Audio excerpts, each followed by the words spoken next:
Si je devais analyser mon parcours, je dirais qu'il faut un peu d'audace et beaucoup de détermination. Il faut garder le cap malgré les difficultés et pour garder le cap, bah, il faut être sûr de son projet.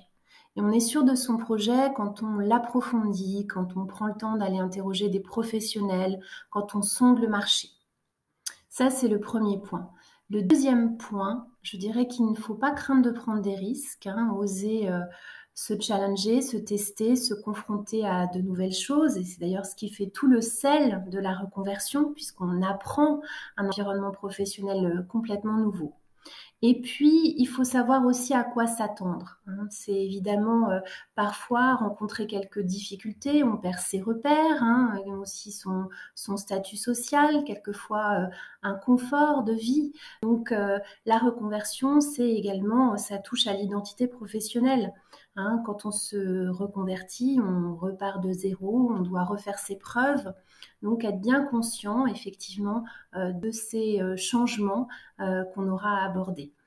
Ce qui me semble absolument déterminant et essentiel quand on songe à se reconvertir, c'est d'avoir très très bien défini ses priorités.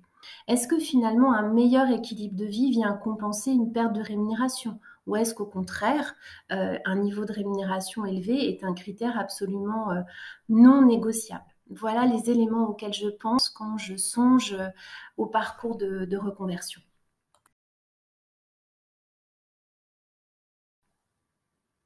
Il faut avoir un plan d'action, hein. C'est un élément sur lequel je travaille beaucoup avec les personnes que j'accompagne dans le cadre d'une reconversion.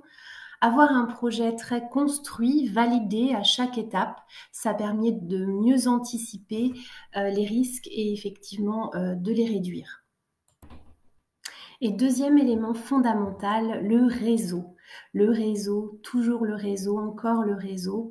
Il faut absolument se construire un réseau dans son nouveau domaine de reconversion. Pourquoi le réseau est-il si important? Pour confronter son projet, pour le valider, mais aussi parce que ces professionnels vont vous donner une mine d'informations sur les formations recommandées, sur les acteurs du marché et aussi sur des opportunités d'emploi.